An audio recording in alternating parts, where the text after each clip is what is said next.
ಸಿಂಹರಾಶಿ. ಸಿಂಹರಾಶಿಯವ್ರದ್ದು ಯಾವ ರೀತಿ ಇರುತ್ತಪ್ಪ ಅಂತಂದರೆ ನೋಡಿ, ನೇತೃತ್ವದ ಗುಣ ಹೆಚ್ಚುಳ್ಳವರು. ಅಂದರೆ ನೇತೃತ್ವ ಅಂದರೆ ಸಮಾರಂಭಗಳು, ಸಭೆಗಳು, ರಾಜಕೀಯ, ವ್ಯಾವಹಾರಿಕ, ಕ್ಷೇತ್ರವರ್ಗ, ಮತ್ತು ಮೀಡಿಯಾ, ಮತ್ತು ಪ್ರತಿಯೊಂದು ಸಂಸ್ಥೆ, ಸಂಘ ಸಂಸ್ಥೆಗಳಿಗೂ ಸಹ ನೇತೃತ್ವ ವಹಿಸ್ತಕ್ಕಂಥವ್ರಿಗೆ ಇವರಿಗೆ ತುಂಬ ಅನುಕೂಲ ಆಗ್ತಕ್ಕಂಥದ್ದು. ಹೊಸ ಯೋಜನೆಗಳಿಗೆ ಸಹ ಒಳ್ಳೆಯ ಫಲ ಸಿಗ್ತಕ್ಕಂಥದ್ದು. ಸ್ನೇಹ ಸಂಬಂಧಗಳಲ್ಲಿ ಅನುಕೂಲವಾಗಿರ್ತಕ್ಕಂಥದ್ದು. ಮತ್ತು ಹಣಕಾಸಿನಲ್ಲಿ ಏರಿಳಿತ. ಯಾಕೆಂದರೆ ಇವ್ರಿಗೆ ಯಾರಿಗಾದ್ರೂ ದುಡ್ಡು ಕೊಟ್ಬಿಟ್ಟು ಕಳ್ಕೊಳ್ಳೋವಂಥ ಚಾನ್ಸಸ್ ಇರುತ್ತೆ. ಅದರಿಂದ ಇವರು ಯಾವತ್ತೂ ಸಹ ಯಾರಿಗೂ ಹಣ ಕೊಡಕ್ಕೆ ಹೋಗಬಾರ್ದು.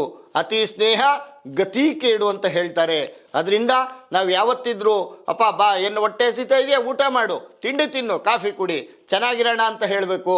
ನಾವು ಇವ್ರು ಯಾವತ್ತು ಸಿಂಹರಾಶಿಯವರು ಒಂದು 10 ರೂಪಾಯಿ ಕೊಡ್ತಾರೋ ಅಲ್ಲಿಂದ ಜಗಳ ಶುರುವಾಗುತ್ತೆ. ಅದರಿಂದ ಸಿಂಹರಾಶಿಯವರು ಆದಷ್ಟು ಸ್ವಲ್ಪ ಹುಷಾರಾಗಿ ಇರಬೇಕು. ಇವರು ಭಾನುವಾರ ಕೆಂಪು ನೀರು, ಒಂದು ತಾಮ್ರ ಚೊಂಬಲ್ಲಿ ಅಕ್ಷತೆ ಮತ್ತು ಕುಂಕುಮ, ಕೆಂಪು ನೀರು ಮಾಡಿಕೊಂಡು ಅರ್ಘ್ಯ ಕೊಟ್ಟಾಗ ಸೂರ್ಯ ದೋಷ ನಿವಾರಣೆಯಾಗಿ ಇವರಿಗೆ ಆರೋಗ್ಯ ಭಾಗ್ಯ ಸಿಗ್ತಕ್ಕಂಥದ್ದು ಅನುಕೂಲ ಆಗುತ್ತೆ. ಭಾನುವಾರ ಇವರು ಕೆಂಪು ವಸ್ತ್ರ ದಾನ ಮಾಡಿದ್ರು ಸಹ ಒಳ್ಳೆಯದಾಗುತ್ತೆ. ಅದೃಷ್ಟದ ಸಂಖ್ಯೆ 1, 9. ಇವರು ಕಿತ್ಲೆ ಮತ್ತು ಚಿನ್ನದ ಬಣ್ಣಗಳು ಅನುಕೂಲ ಮಾಡಿಕೊಡ್ತಕ್ಕಂಥದ್ದು ಆಗುತ್ತೆ. ಶುಭ ದಿನ ಭಾನುವಾರ ಮತ್ತು ಮಂಗಳವಾರ ಯಾವ ಕೆಲಸ ಮಾಡಿದ್ರೂ ಸಹ ಇವರಿಗೆ ಅನುಕೂಲ ಆಗುತ್ತೆ. ಸಿಂಹರಾಶಿಯವರು ಸ್ವಲ್ಪ ಹುಷಾರಾಗಿರಬೇಕು. ವ್ಯವಹಾರನ ನೋಡ್ಕೊಂಡು ಮಾಡಿದಾಗ ಅನುಕೂಲ ಆಗುತ್ತೆ. ಘರ್ಷಣೆ ಹುಷಾರಾಗಿರಿ, ಒಳ್ಳೆಯದಾಗತ್ತೆ.